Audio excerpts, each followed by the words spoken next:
Hey Binders, before we get started with today's episode, I wanted to let you know about my new Oracle deck called the Magic Morsels Oracle deck. It is an exploration of the things we crave, and yes, by that I mean food. Let's pull a card for today, shall we?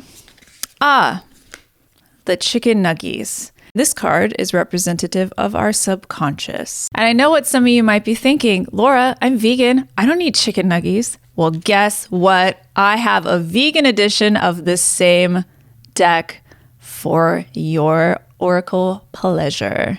You can find our new Magic Morsels Oracle decks over at ladymoon.co or on our Etsy, etsy.com/ladymooncompany. And if you'd like a discount, because I would, you can get 20% off with the code MORSELS. Use that at checkout, and bon appetit. Hermes, draw near, and to my prayer incline, in arts gymnastic and in fraud divine. Dire weapon of the tongue which men revere, be present, Hermes, in thy subclient here.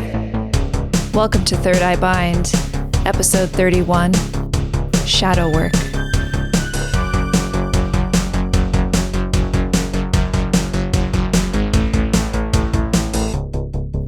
Hi, I'm Laura. And I'm Caitlin. And welcome to Third Eye Bind. Season 4. Season fucking 4. Season 4. Episode 1. Season 4. Or episode 30, 40, 40? 40? I'm asking. 41? Does anybody know? 31. I don't know how that makes mathematical sense, but it's season 4. Because it's 0 to 10 for the first 0 season. to 10. We've got there. In my head, I started at 10. I went 10, 20, 20, 30, 30, 40. 4 is 40. And this is why we're not astrologers. No. Or numerologists.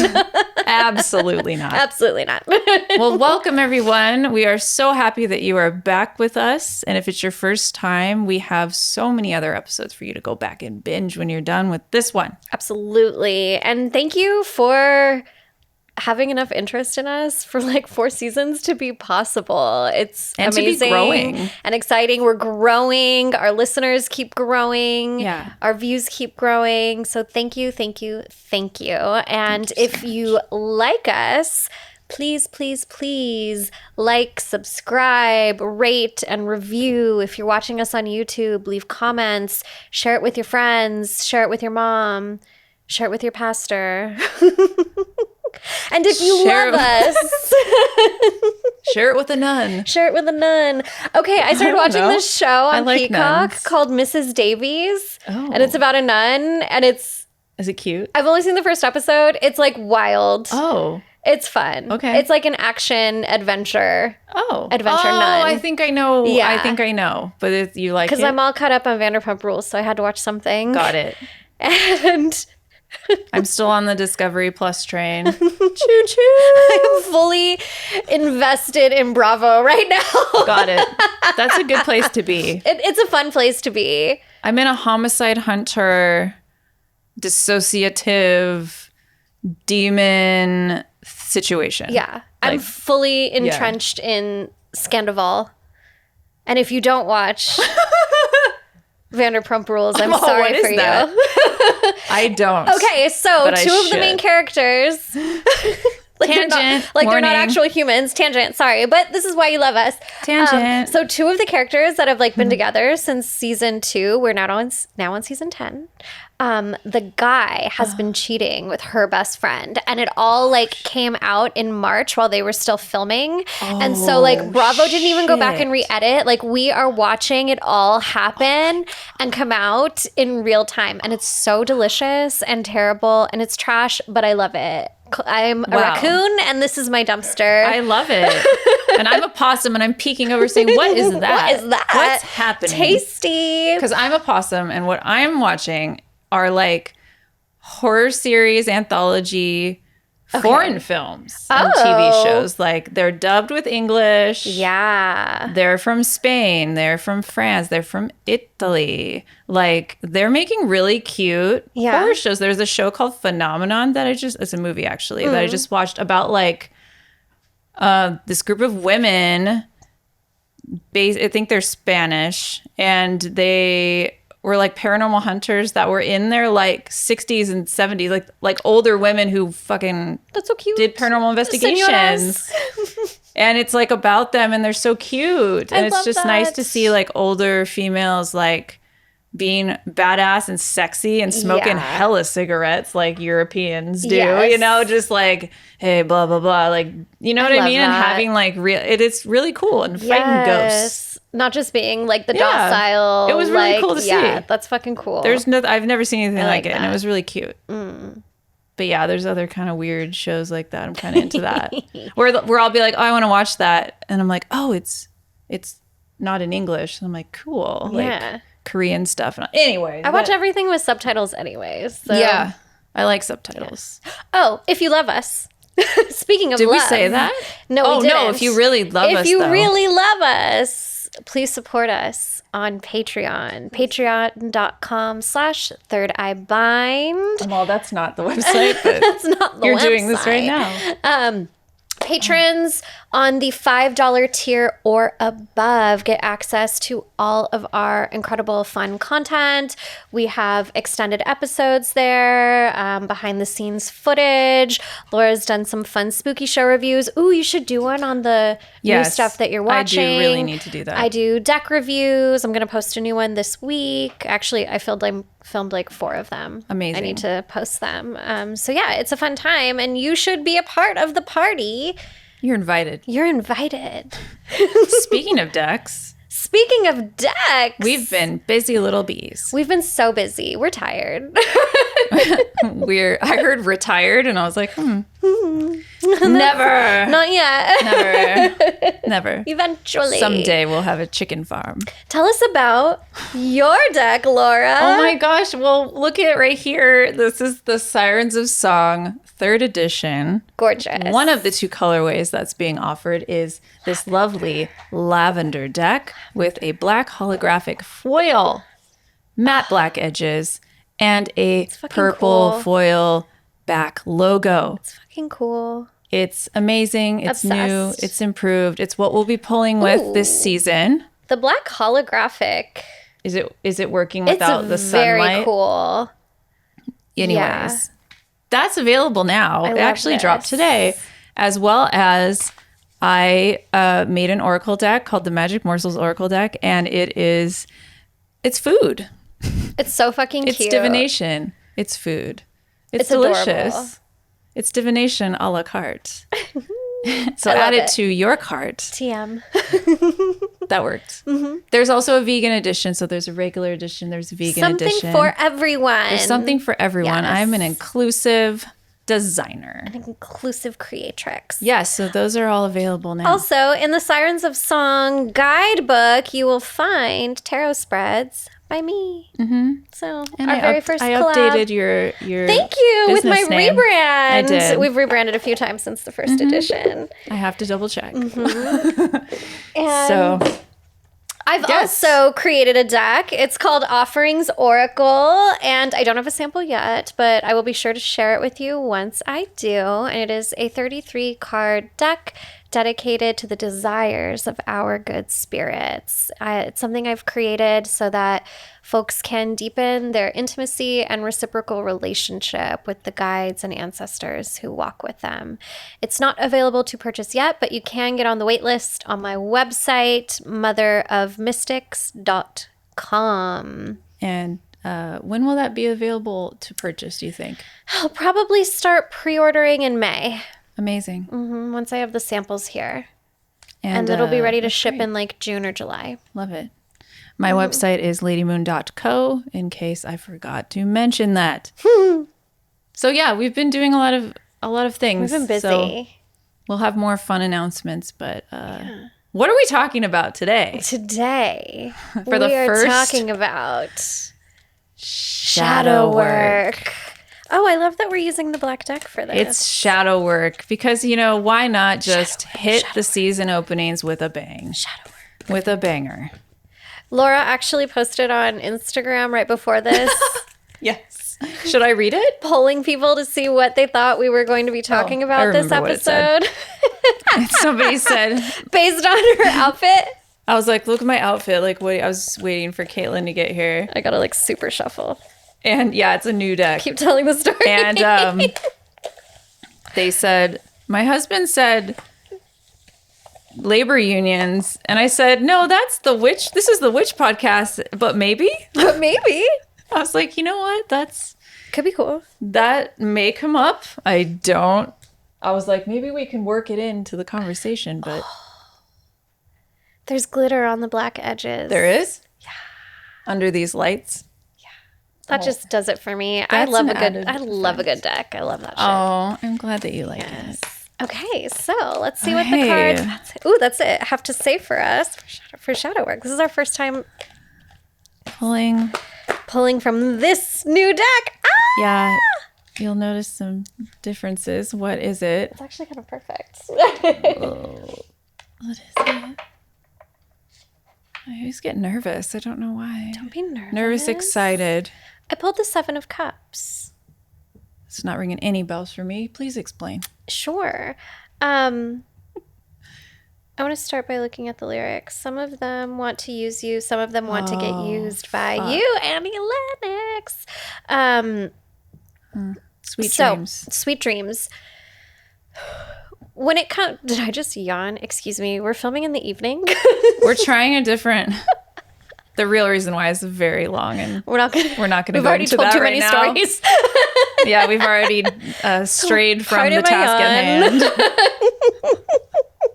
This episode will be a little over an hour. For some reason, I'm like blanking on what the 7 of Cups looks like in a traditional deck, but it doesn't really matter because the song lyrics are really perfect for this episode. Some of them want to use you. Some of them want to get used by you. When we think about our shadow selves and shadow work, we're dealing with parts of ourselves that have the potential to wreak havoc.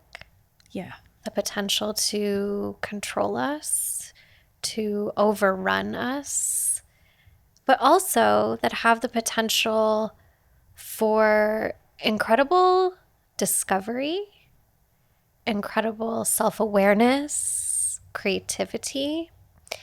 And when we become conscious of these parts of ourselves that one may refer to as the shadow, we start learning how, these things can be giant roadblocks in our life, in our experience living, but we also start to see the way these things are keys to understanding ourselves better.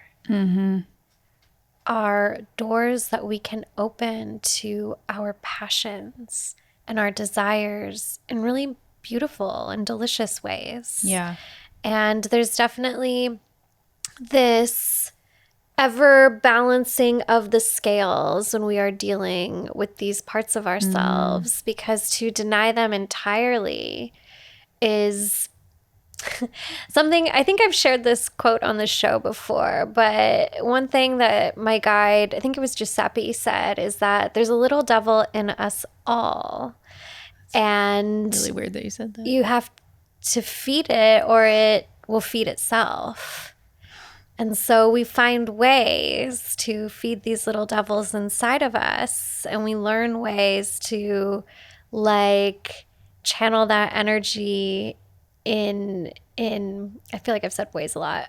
We find ways to channel that energy in ways that are like helpful and beneficial and exciting. And without shame. Without shame, I think, is the biggest thing. It's going to drive me crazy that I can't remember what the 7 of Cups is. I will tell you why that's weird. I will One tell moment. You why. So my friend owns a thrift store, and he texted me and said, hey, did you see those little demons? And I was like, what are you talking about? And those are literally God, little devils. Little devils. And that was like yesterday. Like, when do you see tiny little devils? There's like a million little They're devils. like, it looks like a barrel of monkeys, but it's little devils. Yeah. And he was selling them. And That's exactly what they look like, the little red Yes. monkeys. Yes. But they're devils. So It's kind of cool. I know if he still has them, I should buy them. But that's weird because you said little devils, and I literally saw a photo of an image of little devils. So that's yes. The shadow to me used to be scary, but it's not. It's like essential to growth. Yes. And I think that's something you learn in various stages of your life. But for me, it's as I got older. Some people learn that real early on. And some people, like I, suppressed that. And some people don't want to put focus on that because of like pressures or whatever. This is just life. This isn't even talking like about witchcraft. This is like shadow is like that permeates. That's a term like I think is very relatable for everybody on this earth to, relate to. It's not just like a magical witchy thing. Like it's life. Like it's balance. It's like everything comes down to that. Comes down to balance for me at the end of the day. But one thing about a shadow is it doesn't show up unless you shine light on it. Right? It's there, but you can't actually address it and see its shape unless you put light on it. So I guess that could be two ways. That could be like a symbolic of like the light, and there's, without light, there is no dark. Without dark, there is no light. Or it's just like in order to address it, you have to actually admit that there's something going on with you, or You have to like see it. you have to see it and face it. And I think that's hard for a lot of people to do. And I think what's nice about being like a spiritual worker or a witch or a magical practitioner is that we understand the nuances of these things, and we're a little more aware, and especially because it's such a popular term right now, which is good, I think. I mean, finally I'm seeing like shadow work, shadow, and I'm glad that that's getting spread around because it's kind of like I wouldn't say a cool thing, but it's a topic at hand within the spiritual community. And I think in general, like, and I hope like as a society, we're all kind of going to that place and trying to be better people. Yeah. But it's a hard thing to like do. Yeah. That's like Especially the work. if you've had a lot of trauma. Yeah. Yeah. Like it's hard. I did not use the term shadow, and it's something I still don't really use in my practice and with clients because it just wasn't a part of my like spiritual language, I guess, in my toolkit. But the beautiful thing about Espiritismo is that the whole point of it is for your moral, your spiritual, your ethical evolution, improvement, right? And in order to do that, we must see these different sides of ourselves and acknowledge them and integrate them, more importantly.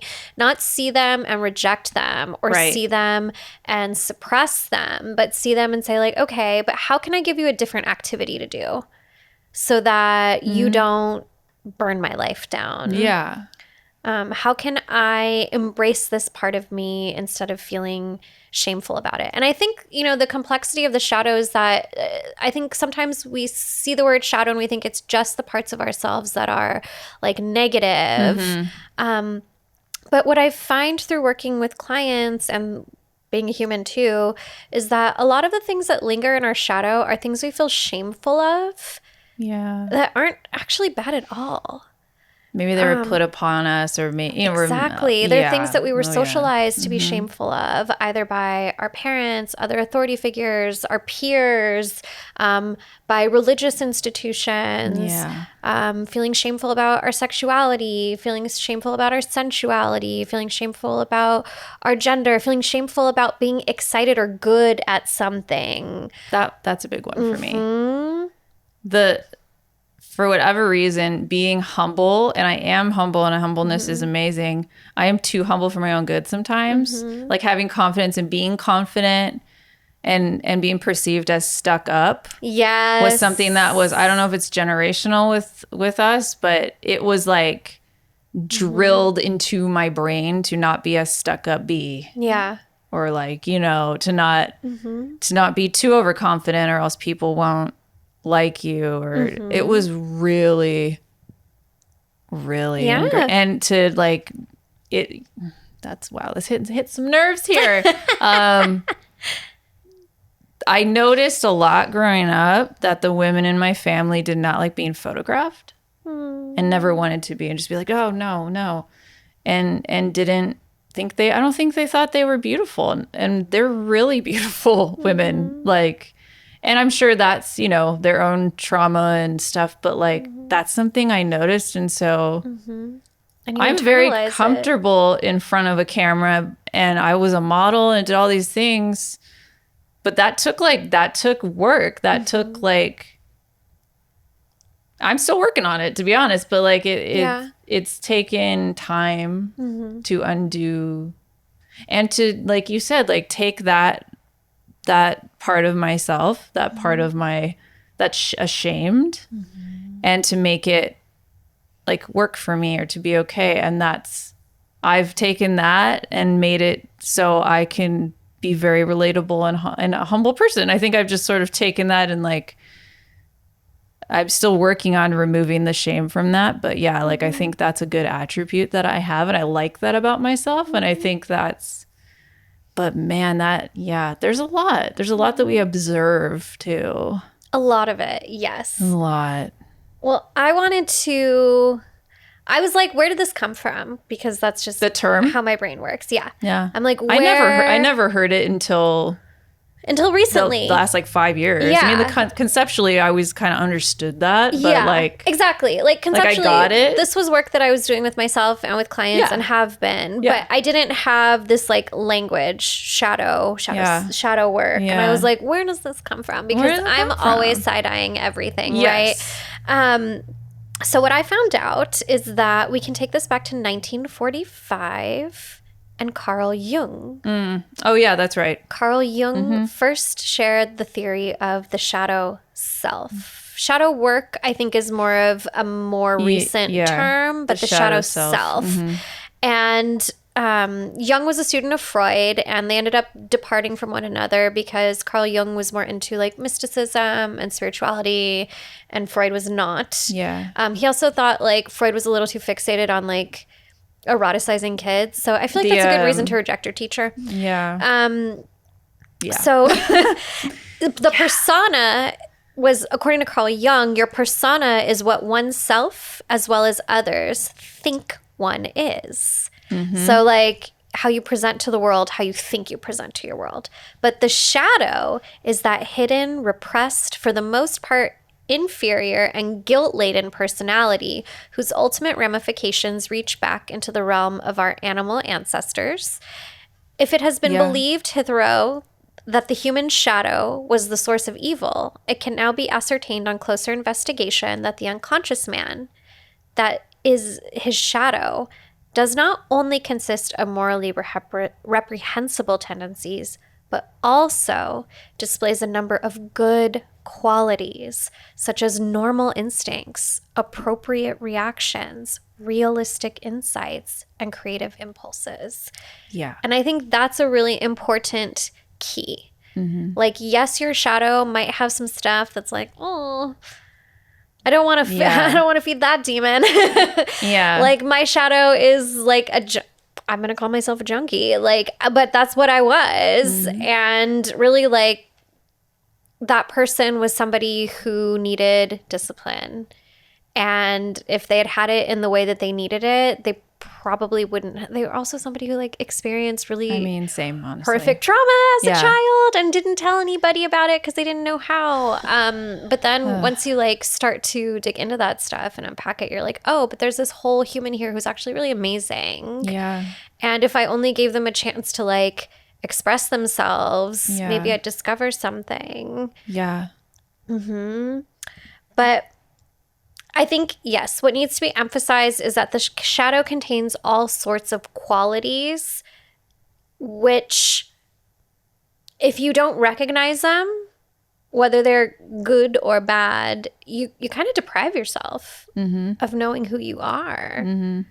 Yeah, you do. And you don't grow in the same way. You don't, it depends on like person to person, but like if you suppress a certain, like if I had just gone the opposite direction and not, and just became like a super asshole, you know, like, or did the opposite of what I was observing, you know, like, which is not what I did. Like, that's not nice. Or if you like, or if I never came out of my humbleness shell to the max, exactly, and never came out of your shell, never showed any of your art. Yeah, we wouldn't be sitting here. We would not be sitting here. So yeah, if I never got out of my, if I, it would have. I had to raise myself after a certain age, and it's called latchkey kids. Well, yeah, I was like 15, but after that, kind of left to my own devices, really, because my parents got divorced, and they didn't co-parent.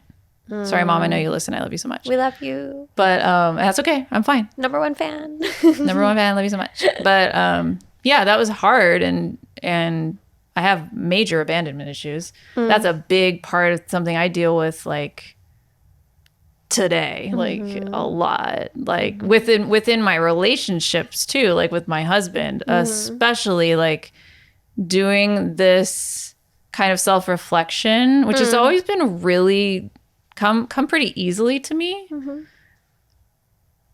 With, you know, it's come easily to me to a certain extent. Yeah. Well, seeing it is one thing. Working on it. Yeah, like admitting accepting it, admitting it, and seeing it, and actually seeing the light being not to shined. laugh. Mike's like laughing. Sorry, you're here. It's important to know because I had a major breakthrough a few years ago. Yeah. Of being like taking out my stress on somebody else, like, and then having him not vocalize that because of whatever, and then me realizing what an asshole I was being, and then being like, oh, that's not good, you know, and really having to look at why I do that and like where that comes from and what I can do with that energy, you know. It's interesting that you bring up experiencing it within a partnership, because one of the things that Jung talks about is how the shadow is most often encountered in projection onto another individual. Yeah, that's exactly. Be it a family member, or whoever, a friend, whoever. I've been on the receiving end of people's bullshit. Yes. Being like activated by someone else's behavior, or noticing your own behavior activated by someone else. Yeah. Sometimes you don't know that you're, you know, that's why communication is important, right?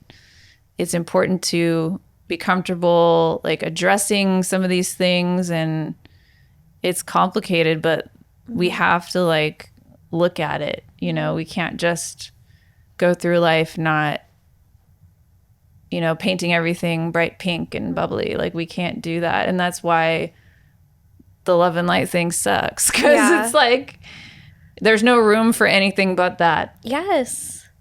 Okay, that's not real. No. That's not reality. And I think like part of my resistance to the term like shadow work is that a lot of the stuff I've seen, and it's not the only stuff out there, there's literally hundreds of books, thousands of blogs, and different takes resources. And different, like, yeah. But a lot of the stuff that I was seeing on like social medias was very like a love and light approach to shadow work. Yeah. And I'm like, this doesn't make any sense. It's like it was just repackaged love and light. it kind of is. If are you talking about when they're just saying like, get rid of all the shadow is the work you need to do to be better, right? Like the shadow work is important because then you work through it and then you are all love and light. And then you're just better. Right? Yeah. And it's like, it's like, what? No, there's no, the love and light You're never going to be just light. You're never going to be just light. I don't want to ever just be one thing. And like we are a reflection of creation. Yes. Right? And we have the sun and the moon. We have day and there we is have death night. And there is birth. Exactly. And I have seen that firsthand recently. Bird situation. It's fine. It's fine. But that's that. And sometimes and that's nature. Like nature is gnarly. Yeah. And beautiful. It's all the things all at once. And that's why it is it's my everything, because it's everything, right? Mm-hmm. It's just like, it's inspiring that you can see a rainbow and then like right before that it's like gray and storming and thunder and lightning, or like birds drop dead from the sky or some shit. And it's just like those things can happen simultaneously in front of your eyes. Like that's inspiring, because like what stopped it? What there's nothing to tell it that that's not okay. Yeah. And yes, we need to control our little devils, right? We need to like put them in a little room and here you go. We can't let them run amok, no, right? No. We can't let them engage in behaviors that are destructive to ourselves and others. We have to have balance. Yeah. We kind of have to treat them like toddlers. Yeah, that's what I was imagining. Like, all right, here you go. Like, how can I deal with you? Yeah, like do this instead. Yeah. Instead of like learn this railing skill. Cocaine and chugging alcohol for 3 days or just being high all the fucking time and not thinking about anything. That's I'm going me, to not you. Sorry, I'm not talking about you. Spiritual discipline. Yeah. And I'm going to show up for other people. And for some reason, like the same itch gets scratched in a different way. And like, I'm okay. Yeah. Am I perfect? No. Every once in a while, I'm like, God, life would be so much easier if I were just fucked up. Yeah. I have felt that recently. Life would be so much easier if I didn't give a fuck. I should be a stoner again. Let my devil run amok. Yeah. Just like disappear for days and days. Oh, yeah. Like, and some people, the thing is like, it's hard. I've told Mike this recently. Like, some people just choose not to see anything in the world. And they're fine. And they live their lives seemingly okay. And I'm like, I wish I could be that person sometimes that just ignores fucking everything and doesn't give a shit about anybody else. And I've gone to that place before. It doesn't get me very far. It doesn't feel good. It does not. Really, through this podcast, if you listen to episode 1, I was in a very dark place. But it's subtle though, because our shadow is not always present itself in a grandiose way. It's not always loud and messy. I think like little devils they can slip through the cracks and really start small. Like those bathtub toys that are small and then you pour enough water and they get real big, which are super fun. But that I noticed that happening because, there's a lot going on in the world. It was during COVID. People were very tired. I understand and am empathetic towards that. What I started to do, not because of that, but just because of like other trauma I had experienced with other people that were, I didn't have a good experience with. I started to shut everyone out and adopt I hate everyone mentality. In a joking way. Like, I fucking hate everyone. I'm not going to go home and just like, I just don't even want to go out and blah. We hear that all the time. We see memes about it. It's funny, and it is funny to a certain extent, but it's also like that's real, sad. It's really sad. Yeah. And it's really privileged in a lot of ways, and it's really selfish. Yeah. To get to ignore the world is all of those things. And I think I got a grip on it and I was like, oh, that's like we're here on this planet together, and like you can't just be like, it's a very privileged thing to just be like, I don't give a shit about anybody else. Yep. And you know what I mean? Like whatever, like I'm just in my own lane, so I'm not hurting anybody, but like you're robbing people of you because you're amazing.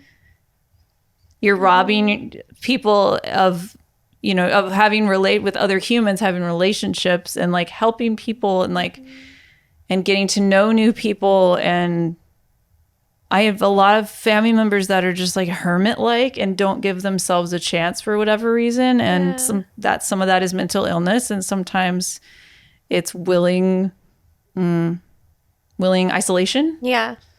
Which I guess, yeah, I mean, it's caused by different things, but like, I notice that a lot with people that I know, honestly. And I'm just like, oh, that's like really not how I want to live my life. Yeah. And so the past few years, I've not, you know, said those things or sort of like subscribed to a lot of it I've seen is like, oh, I love animals more than people. Like I just can't with people. And it's because you've been hurt by people. And I fucking understand that. But like, we can't ignore each other. Like we can't do it. No. At least not, I can't. I know you're definitely not that type of person, but it's just. It makes me sad when I see stuff like that. Yeah. I feel like I recently unfollowed, I don't know if it was a t-shirt brand or something, but they were posting, you know, like jokingly, like fuck the world type of stuff. Like people suck. And I was just like, look, this timeline has its problems, but it's not going to get better if we just keep talking shit about ourselves. Yeah. And not actually do anything to try to change the circumstances that we're in. And my friend Sanyu, who, if you need a reading, book a reading with Sanyu Estelle, SanyuEstelle.com, wrote something recently about how if you want to change the world, you have to change yourself. And it's a sentiment that my spirits often reiterate is like the changes that we make within ourselves have a ripple effect. Even if you don't see it, even if you don't fully understand it in the moment, it does. It does. Because when you're changing yourself, the way you interact with other people is different. And the way they receive your energy is different. And then the way that they interact with the next person or make the next choice is different. Yes. And the way your children see you is different. And the way your neighbors understand you is different. And like, that's the shit that changes the world. It really is. Little by little, like we're not going to shift this mess in a minute. It's going to take a few generations, but like, why not try? Like, why not put in the effort to acknowledge our shadows now so that the future generations can deal with shadows that are like, maybe not as shitty. We're always going to have them. There's always going to be the sun and the moon, but like, I don't know. I just got a visual because look, I'm on one with fucking the internet right now with social media. I know you are. I'm on one and I love it, but I think we need to have balance. I'm not saying eradicate it from your life because we communicate that way and we form community that way, and that's beautiful. For sure. But we also are desensitized to each other and we don't even we don't communicate for real. You don't say some people say shit on the internet that they would never say Most in people real life. do. And I don't like that. Yeah. Probably sound like an old fogey, but like I am, and that's what I think. Yeah. I think we need to balance out and remember and listen to our elders. And if I'm an elder, then cool. I guess I am, but like, welcome to the crone. We just hour. have to have balance with these things. Or make sure that we're using our communicative skills on the internet like in a positive way or even a neutral way. Okay, it's interesting you bring this up because another aspect of shadow, hitting according all the to points Jung, today. you are. Love it. Here we are with another transition. Is the collective shadow. Ooh, and yeah, these let's are talk like about that. cultural shadows, group shadows that we experience as groups of people. And I think that the internet definitely has its space in both being something of light and communication and connection and friendship and camaraderie and like finding people when you've never had people. But then it also has its own shadow of being this like weird, murky. It's just space. Artificial. Yeah. Just like full of misinformation and people treating each other badly and like anti-Semitic conspiracy theories and hate speech and QAnon and the dark web and like what is it called when you post performative actions that aren't really rooted in any kind of performative social justice rather than actually like doing anything. Literally anything like what we're saying is looking at yourself. Like you could join Justice LA and make one phone call and that would be better than just like pretending to be outraged for the internet and to make sure that you don't get in trouble with it's just interesting. I do feel like there's a whole, like you've talked about before, it's like a spell. It is a spell. It's a spell that's sort of it's the powers that be, Zuckerberg or whatever, like they want us to be addicted because they make money and they control us. That Mrs. Davies Nun show is about this too. No, it's not. Yes. It's about like the algorithm and like influence. Yeah. And like I'm very into that. It's fucking good. I'm halfway through episode 2, but like give it a try. I also just like love nun shit. Sister Act's my favorite movie. Sister Act 2 is my I also love Sister Act 2. I love Sister Act. Do you like the first one or the second one? I love them both. You love them both. I love them both. You have to pick one. I've actually seen a live show first. Did you see the musical? It wasn't a musical. It used to be this like local off-Broadway situation. It was this group of women who would dress up as Carmelites and perform all the songs from... And we saw the show at Santa Teresita Hospital, which is where the Carmelite nuns are. I'm sorry, what? In their performance hall. They did They did all the songs. It was really good. I'll have to ask my mom what they're called because I bet they still perform and we should go to that. I would 100%. I love Sister Act. I love Sister Act. I love Sister Act too. I wanted to be a nun when I was little. I was very sure that I was going to be a nun. I just wanted to go to the school and be, I ended up doing theater, but I just wanted to perform at the end and in the 90s, and I know all the choreography. Joyful, lonely and adorning, God of glory. I never went to church. That was the only church. So it was exciting for you. I ever went to was Sister Act 2 church. The Catholic church of Whoopi. Was never like that. But the aesthetic was great. Love the incense. Candles were great. I like the music too. I like the songs. Take off your robes. Your teacher said to take off your robes. Okay, as we're being silly, this is now reminding me of another aspect of the shadow, which is the trickster. What? What's that? And the trickster, our patron, is driven by all that exists below the belt. Yes. The belly. The penis or the vajay. The genitals. The anus. The shit and the piss. The taint. And the mud. Not the taint. The bolsec. That's a real. I'm dead.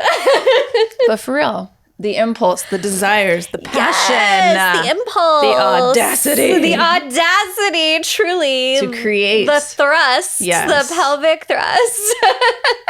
But it comes from, like their misbehavior and slyness and cunningness also leads to incredible discoveries and help for humankind. Like we talked about with Hermes and the liar, baby Hermes being naughty. I think we did a trickster episode, didn't we? Season 1 or 2? We've been at this for a while. I think 2. You should go back and listen to the trickster episode because it's a great one. That was a really good one. They're all good. With the coyote and they're all amazing. The shit story. It was great. But that reminds me of like this shadow part of ourselves, and like we all possess that. I think we all possess that because we all are creative beings. Like everybody has that. What we do with it is up to you. Yeah. Some people do it for a living, like me. Or some people it's a hobby or like whatever, or just existing is creative. Like, and like creative is different for everybody. Like maybe you're really fucking brilliant at like law or at Yeah. math or Yeah, at math. Yeah. whatever. Like, that's still like creator source moving Yes. through you and being expressed through you. Absolutely. And okay, what we discovered in the trickster episode is that like a lot of the trickster archetypes are the creator Yes. archetype as well. And so like we have to embrace this dark side of ourselves, this deliciously dark side of ourselves. Like in the devil card, where we're Yeah. invited to explore the underworld. Don't get lost in Don't there. get lost in there. The devil won't tell you when to come back No. out, but he will certainly invite you in and show you where all the good shit is. Where all the good shit is. All the spots, all the best thrift stores, Yes. all the sales. Yes, but then like Persephone, you have to find your way back up at the end of the season. Yes. And like as artistic people, the first thing you think of when you think of like someone using, like for me, it's music, to tie it back to the deck. Like musicians use their pain to create art. Like Picasso used his pain to create art. Like every artist has done that or can do that or has done that. Like all your favorite sad love songs, that's people taking note of what's going on with themselves and being aware. Just makes the best for another karaoke. sad love song back in my brain. Do you know that song? No, I That don't Tony know that one. Braxton?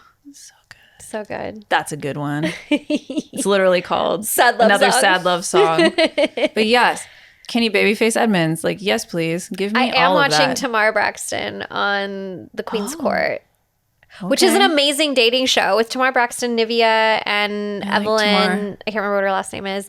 love all It's that. fucking good. We've come full circle. Like, there are lots of trashy dating shows. This is an excellent dating show. Is it? Okay, Also on because Peacock. Love is Blind is not doing it Andy for me anymore. Cohen.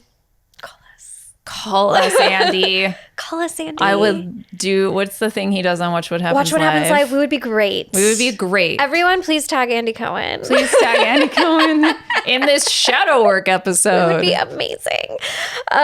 Give us our own show. It's fine. Give us our own show.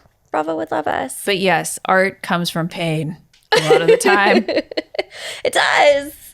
It And does. it's beautiful. And it's why we all relate to it, because deep down, if we relate to a sad love song, we've felt that before and we can relate to it. And we don't feel alone in our suffering anymore. And that's the artist's like job. Yeah. And like, look, not all of your creation has to come from a place of suffering. No. But why keep it inside? You know? Right. The same way we want to share joy, share love. I do think it's important to share like our pain and our sorrow, and in ways that don't hurt other people or hurt ourselves. Yeah. And like art Yeah. is a really good way of doing that. Maybe you get really hyper fixated on learning something new when you're sad. Like, cool, do that. Rabbit holes of creation. Absolutely. I love that. I've done that before. Something I do want to mention, because I would be remiss to not, is like, all right, all of this stuff comes back to Carl Jung and his theories. Carl Jung, extremely racist. Yeah. Extremely anti-Black, anti-brown. Yeah. Had particular hate towards African people, Indian people, indigenous people, called us savages. Yeah. And he actually made up really terrible stories and would use them as like evidence for his research.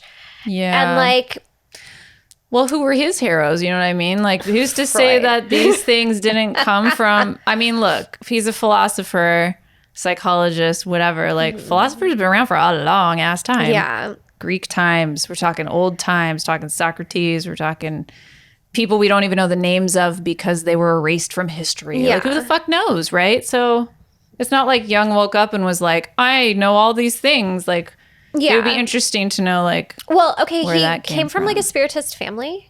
oh. He came from a lot of mediums. So Women he in his was the family one were that was mediums. into, like, Spiritism Yeah, and yeah, spirits okay. and mysticism and ghosts Yes. and things. He believed in all of that stuff. And I think that's why his work was arguably better than his predecessor, Freud, right. because it touched more on like the reality of the other realms Right, and yeah. spirits, right? But he's still like a white Swiss dude Yeah.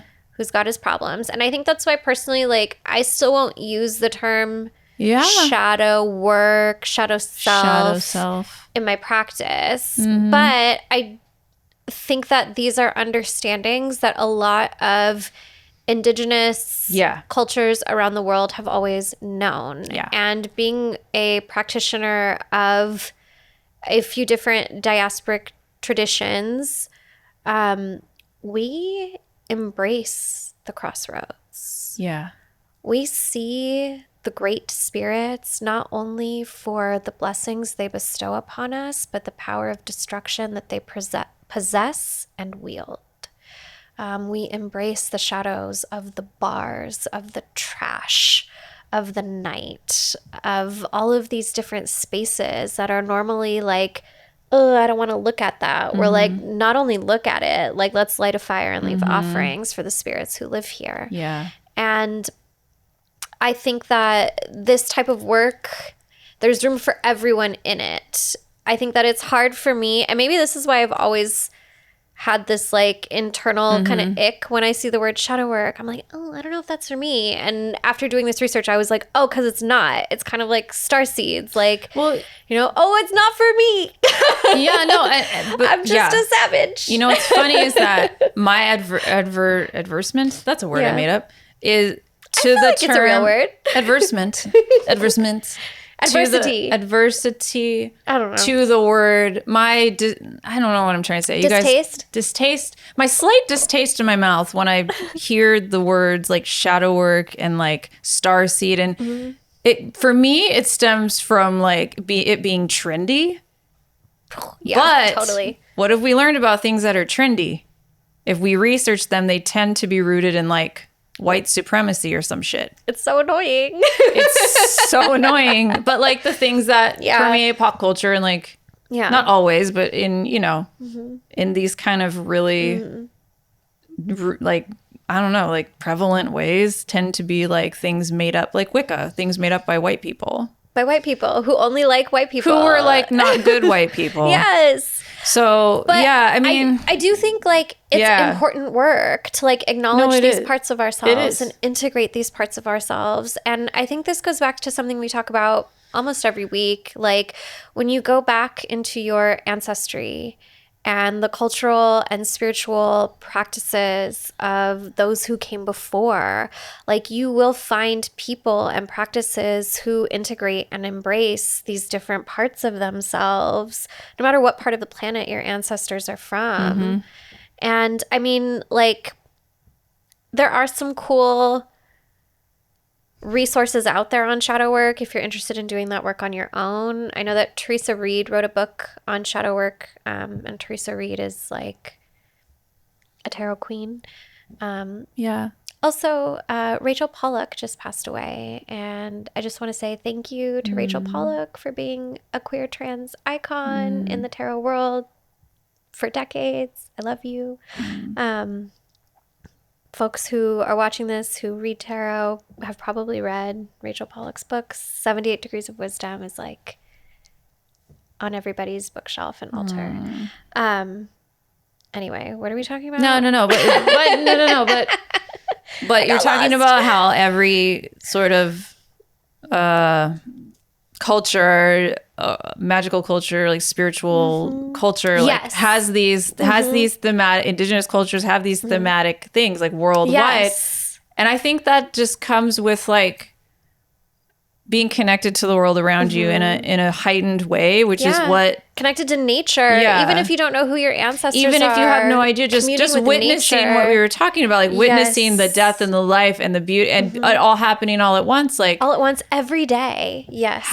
What else would you come up with other than like these creatures and these entities and these elementals have lessons and like they can exist all at once in some sort of harmony or disharmony at some, and that's life. Like that's the lessons that we learn. We are a universe in and of ourselves. Of course, we're a reflection of like the world around us. And if we're disconnecting ourselves, like I was talking about earlier, in like in a just disassociating with people altogether, you're doing yourself a disservice, really, because you're not going to experience you may not experience like the full joy of your life.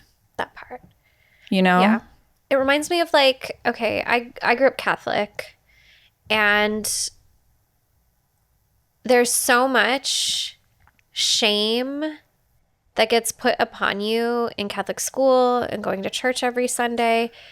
Things that like you don't, as a child, even think you should be shameful for. Like all of a sudden you start internalizing. It's like, this part of me is bad. This part of me is sinful. This part of me is an abomination. Just offhand, like automatically. Yeah. You internalize that. And it's like, actually, like being queer is really fucking cool and magical and exciting. And like and ancient. It's like one of my favorite things about me. Yes. And it's literally been around since the dawn of time. Like there are gay animals, there are gay people, there are trans ancestors. Like we've been here. And when we're in organized religions like that, we don't get to fully embrace and express ourselves. And these beautiful things become the shadow instead. They just want this perfect in God's whatever the fuck. Yeah.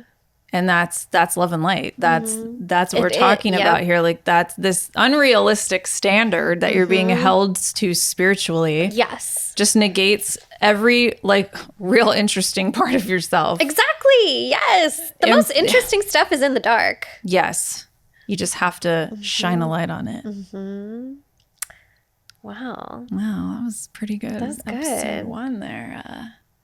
How are we on time? Should we take some questions? I'm ready to take some questions. Take some questions. The first questions of the season. Bum, bum, bum. Let's do it. Wow. On this day 3 years ago. What? Oh, this is an old podcast. Oh, well, just kidding. I was like, we've been around for 3 years. We have not. In fact, we reused an old Instagram. We have not even been around for a year. I was like, wow. We will be celebrating our 1-year anniversary this season. Cheers to us. So, salud. Salud. Chin chin. We got mugs in case you didn't see. Do you want it? Do you wish you had it? Would you like some mug? Let us know if you like our mugs and if you'd like a mug. Okay, let's see. I know people, we can make it happen. Oh, okay. This is actually relevant to the story that may or may not have been recorded, that may or may not be on Patreon. We'll see. We'll see. How to banish an entity that has been bound to you from when you were a child. So this is my specialty. This is work that I don't advertise on my website. It's just kind of like a if you know, you know type of thing. I truly believe through my own experience and from working with my mentors and elders, this is not something that you can do alone. If you have an entity that's been attached to you since you were a child or since you were born, like it is not an itch that you can scratch by yourself. It is something that you need to seek out the assistance from a professional on. And there's no cut and dry like remedy or prescription, because the truth is it varies from person to person. It varies on the type of entity who's with the person. It varies based on what the experience of that person is, who the practitioner is. So like I don't have a easy prescription for you, but I will say that there are a lot of practitioners who do specialize in this type of thing. I am one of them. My mentor Chiron is also excellent at this type of thing, and there are people out there who can help you if this is something that you are struggling with. And I also want to validate, like a lot of people feel this way and then they're like, oh, like I must be crazy, I must be making this up. I was just gonna ask you that. Yeah, is that how do you know?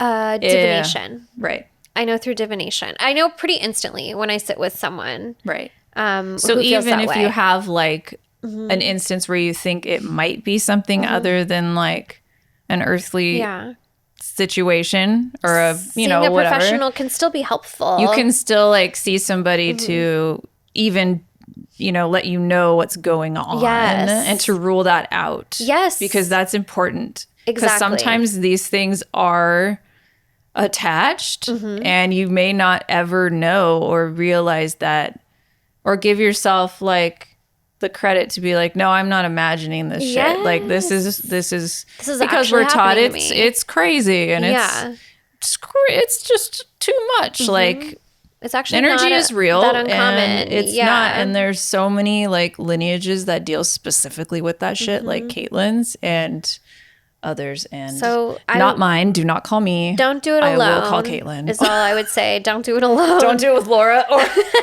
or with Laura. I'll be like, do you want to draw a picture? Will that help? I'll just blow you with a candle. Like, be like, good luck, I'll bitch. shake you. Hey, that might work. I don't know. I might. If anyone, I'll do it for free. If anyone wants to try, I'll bring Rosemary with me. She'll take care of it. I love Rosemary. Our baby. Rosemary's baby. But exorcisms don't have to be like, they're not like always like in the movie, like the Exorcist. It's not like shit. the movie. Right? I mean, this is good to talk about they because can get kind of, I'm not going to lie. Like I've had some that have been very easy and more like conversational. I've also done exorcisms that were kind of dramatic. Yeah. And required a lot of effort. And I was like fully mounted by my spirits and they were doing all the work. And I was like in the others. Wow. And, you know, it just depends. It just depends on your unique situation. So don't try to go at it alone, especially because like if you've got a spirit attached to you like that, your divination is likely to not be clear about that. It might be clear about other things, but when it comes to that thing, like it's not going to be clear with you. Right. Yeah. Okay, let's see. What's your favorite form of divination? I need a minute for that. Well, I like tarot. I like tarot. I do. Yeah. Too. I use it a lot. I design them. I like them. I'm actually designing some other fun little divination tools that are fun. But me too. Yeah? Oh, we'll have to talk about it. I know. After off air. It has to be off the record. I don't talk about what I'm working on in public. No, my stuff is still in the dark right now. Yes, it is in the shadow. In the shadows, if you will. In the shadow. I don't know all the words to that one, but I do like that song. Deep in conscious undone. I'll never hit the ground. We're far from... Here, ready? Do it with me. We're far from the shadow now. I don't know. We really want to host a karaoke night. That's what that song's really about. If you're in LA and you'd like to come to karaoke with us, if we hosted a karaoke night, drop a comment. I'm a karaoke professional. I fucking love karaoke. Okay. Oh, my favorite form of divination is, I guess, tarot. I use so many. Really? Oh my God. I use so many. I love tarot. I also use playing cards a lot. I also really am obsessed with my pendulum.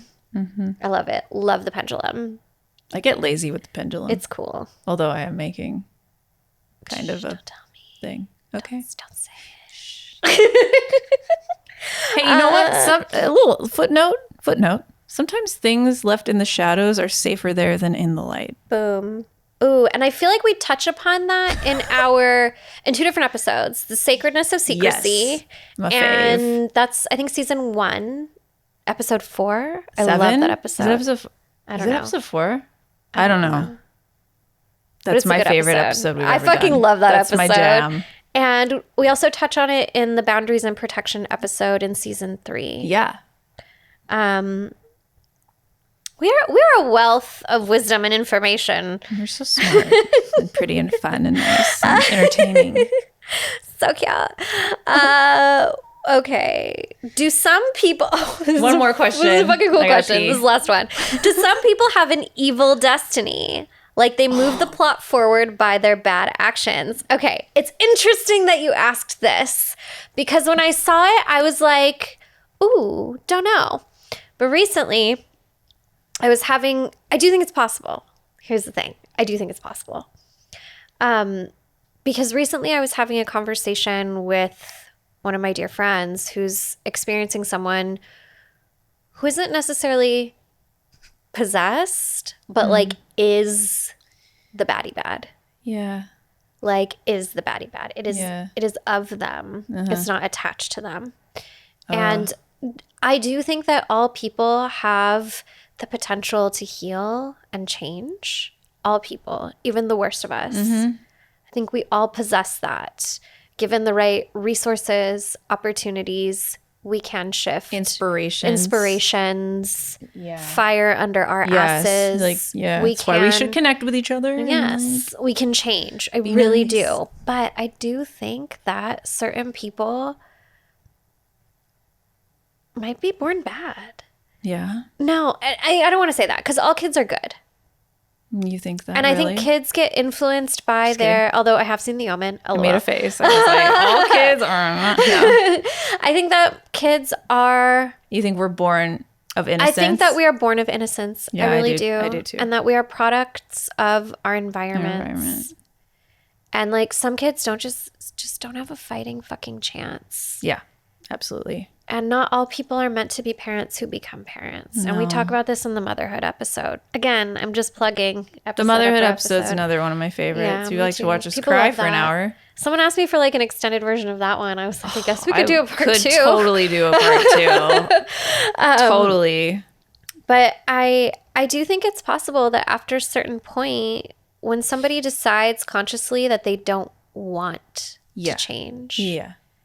That they won't look at themselves, or if they look at their shadow and go, "Fuck yeah, I like this. I like this bad. Let's make this a full-time thing." Exactly. You know, I think that's when you can shift your destiny into being one that's like troubled. Yeah. I think it's a complicated question. I think it's an excellent question. So I think all people are born good.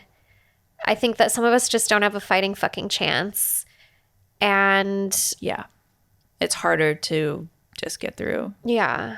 And we all have the potential to be the best versions of ourselves for ourselves and for our communities. Yeah. And some people just don't want to. Yeah.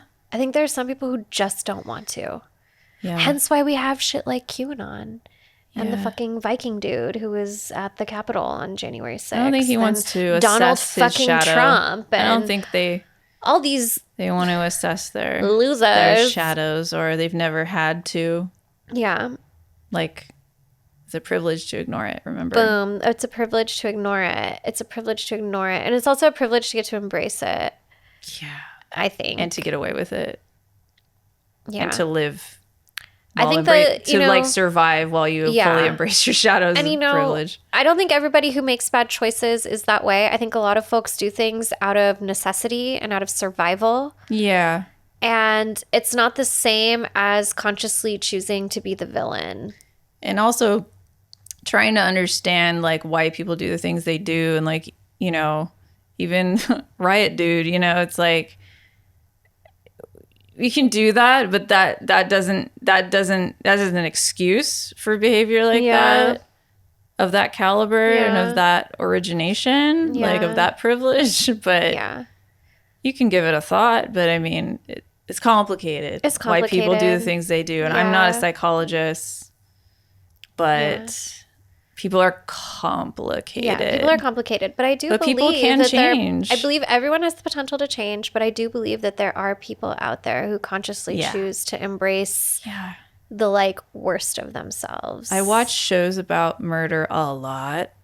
And sometimes I do, because I don't know. I want to understand, because I try to understand and I want to feel safe. I know how to protect, like, not get murdered. I don't know.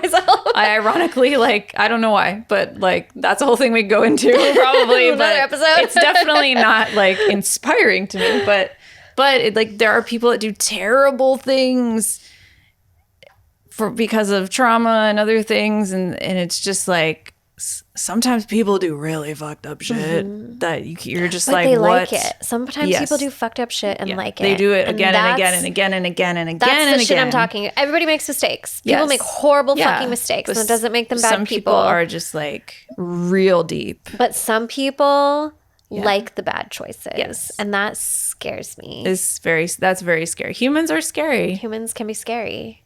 We're part of nature. Like we are. Wolves can be scary. We're not made of love and light and No. butterflies and rainbows. No. Sometimes we are the storms. Yeah. And the tsunamis. Yeah. Oh, Lord. Yeah. You know? Absolutely. And the hurricanes. Yes. We're animals too. Yep. It's weird. It's weird. It's Existing is weird, man. It's so weird. Okay, I need some Okay, we pizza. gotta call it. So, Thank you for listening to Third Eye Bind. be sure to leave us a message on the Third Eye line. Oh, we have a website now. Oh, yes. Visit our new website. It's gorgeous. You can submit your gorgeous. questions there at www.thirdeyebind.com. Yeah. Caitlin made it. It's real pretty. Tell us how cute it is. You can DM us per usual. Yes. Or you can go on our website and submit on the form there. Submit. Yes. Thank you. Bye.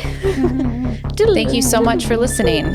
You can follow the podcast at Third Eye Bind Pod on Instagram. There, submit your questions via the Third Eye line by sending us a voice message or text DM. The show is available wherever you listen to podcasts and for you to watch on YouTube. Get early access to episodes and even monthly one-on-one sessions with us by joining our Patreon. Find us at patreon.com/thirdeyebind. Third Eye Bind is produced and edited by Mike Realm. Hosted by Caitlin Grania and Laura Wong. Music by Mike Realm. Set design by Laura Wong. You can find Laura on Instagram at Lady Moon Co. And you can find Caitlin at caitlin.grania.